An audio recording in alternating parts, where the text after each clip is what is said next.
Сухой кашель? Плюс прими, не теряя времени. Ну а теперь по порядку. Меня зовут Сергей Константинович Пинаев. Я врач, кандидат медицинских наук, доцент медицинского университета. Почему я заговорил про кашель? Ну, естественно, все догадались, да? Сейчас идет эпидемия коронавируса.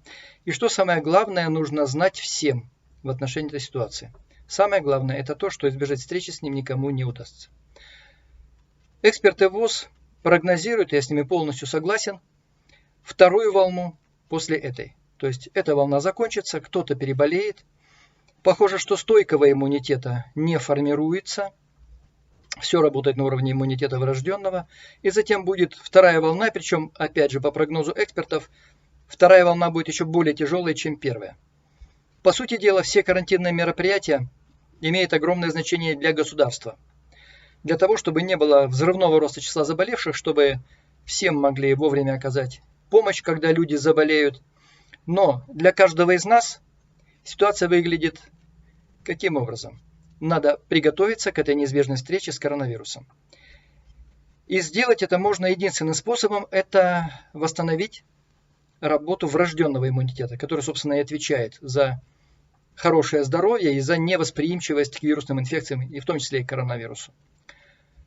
Что есть для этого? Существует особая группа препаратов. Это называется средства для реабилитации иммунитета или иммунореабилитации. И, кстати, давно уже рекомендованная Минздравом России, еще в 2004 году вышла методическая рекомендация, посвященная трансфер-факторам, где это все объясняется, что, как и почему, приводится перечень научных работ, на основании которых сделаны эти выводы. Ну и далее говорится о том, что трансфер-фактор рекомендуется использовать врачам в всех специальностях, в любых ситуациях, поскольку иммунореабилитация позволяет, во-первых, в разы увеличить шансы на выздоровление при любой патологии и также в разы уменьшить количество осложнений. Ну а теперь по поводу этого письма, кого заинтересует, все, о чем я буду говорить, вы найдете в ссылках в описании под этим роликом, ну и часть ссылок будет прямо непосредственно в виде концевых заставок и подсказок. Дальше. Почему именно трансфер-фактор? Согласно проведенным исследованиям из Соединенных Штатов Америки, производят их там и в России, трансфер-фактор, конкретно вот этот трансфер-фактор плюс, в течение суток уже буквально поднимает активность натуральных киллеров, это одно из важнейших звеньев врожденного иммунитета, на 483%, то есть получается в 6 раз. Ну а если вспомнить о том, что у современных людей иммунодефицит присутствует где-то у 80%, и активность натуральных киллеров у этих 80% снижена как раз в 5 и даже у некоторых в 10 раз, то становится понятным, почему так много людей заболевает. Хотя, конечно, не все. То есть не заболевают после встречи с коронавирусом те люди, у которых хороший врожденный иммунитет. Кстати, в отношении заставки к этому видео, кто обратил внимание, такие симпатичные существа, похожие на красных медуз. Ну, это на самом деле не фотография, это изображение макрофагов. Это альвеолярные макрофаги, это то звено, которое защищает, это последняя линия обороны от коронавируса. Потому что если не вдаваться в детали, в чем вообще с ним проблема? То есть, слава богу, у нас государство обеспечит бесплатную, квалифицированную, высокотехнологичную помощь заболевшим. Но когда человек заболел, надо понимать, что, скажем так, война уже идет внутри. А коронавирус враг серьезный. Вы знаете, вообще он использует такое своеобразное вирусное айкидо против человека. То есть, как это выглядит? Человеческий организм для того, чтобы бороться с вирусами, с любыми, когда он видит, что идет попытка внедрения вируса, он начинает вырабатывать интерфероны. И главным из них в этом случае является гамма-интерферон. И если количество гамма-интерферона, в частности, хватает, помимо других элементов иммунной системы, то вирусная атака отбивается, ура-ура, мы здоровы. Но в чем коварство коронавируса? Дело в том, что гамма-интерферон не только предназначен для борьбы с вирусами, он еще и стимулирует выработку рецепторов в организме ангиотензин, превращающий ферменты второго типа, сокращенно АПФ2. Так вот, оказывается, что именно этот АПФ2 является посадочной площадкой для коронавируса. То есть, смотрите, если вирус пробился сквозь, скажем так, направленную на него атаку гамма-интерферона, то тот же самый гамма-интерферон, за счет того, что он усилил выработку АПФ2, увеличил для коронавируса шансы на внедрение. И поэтому здесь и мы видим ситуацию, когда одни люди вообще не заболевают, инфицировались, но у них никаких признаков заболевания, а другие вдруг заболевают. Если заболели, то очень серьезно и очень тяжело. Потому что даже в случае успешного лечения, в связи с тем, что вот эти рецепторы АПФ2 присутствуют в легких, а это 100 квадратных метров поверхность, представьте себе, какая огромная площадь, они присутствуют в сердце, они присутствуют в клетках мозга, и поэтому поражение после коронавирусной инфекции очень тяжелое.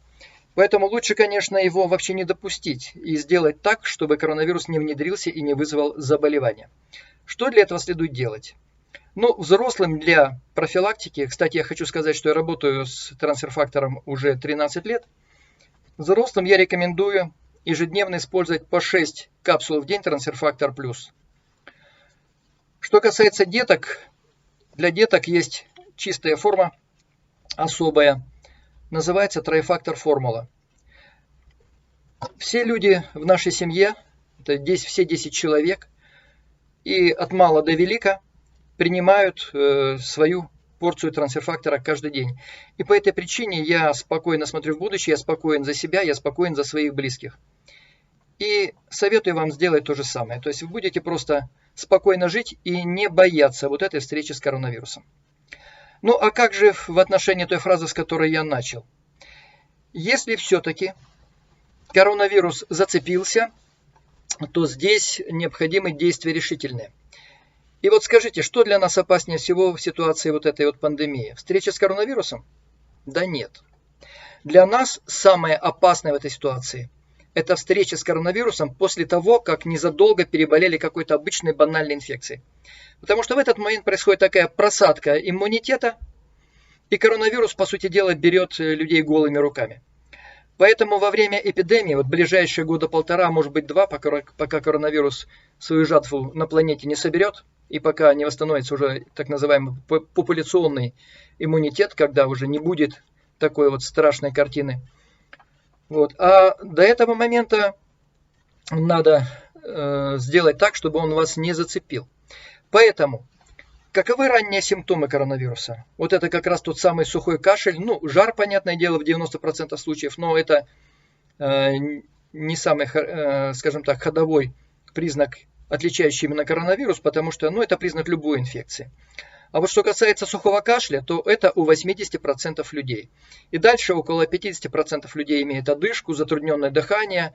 Ну и там идут более редкие первичные такие симптомы, как головная боль, которая может говорить о поражении центральной нервной системы, то есть мозга.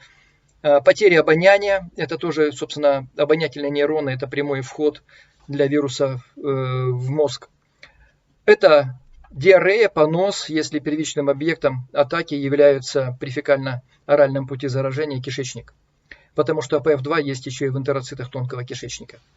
Ну так вот, если вдруг случилось так, что вы почувствовали у себя первые симптомы любого заболевания, першение в горле, сухой кашель и так далее. То есть, если появились какие-то сомнения в отношении того, что вы, в принципе, у вас какая-то инфекция, то, как говорил Роберт Де Ниро в фильме «Ранин», если есть сомнения, сомнений нет. То есть, малейший какой-то симптом, нужно принимать трансфер-фактор плюс и уже в хороших количествах. Уже не по 2 капсулки, а надо принимать 10 капсул минимум 3 раза в день. Для того, чтобы иммунитет моментально поднялся на необходимый уровень обороноспособности, и инфекция от вас отскочила, понимаете, как снаряд от брони танка. Вот ваша цель. То есть 30 капсул при любых признаках инфекции – это минимум. Таковы мои рекомендации, причем проверенные уже, собственно, поскольку инфекция эта гуляет у нас в стране уже достаточно давно, и уже накопилось достаточно много случаев, когда люди выздоравливают благодаря тому, что они своевременно начинают принимать трансфер-фактор плюс и в больших количествах. Поэтому, если вдруг температура, если вдруг першение в горле, ну а тем более, если сухой кашель, плюс прими, не теряя времени. Все рекомендации, все материалы, на основании которых я делал эти рекомендации, они есть в ссылках под роликом. Будьте здоровы!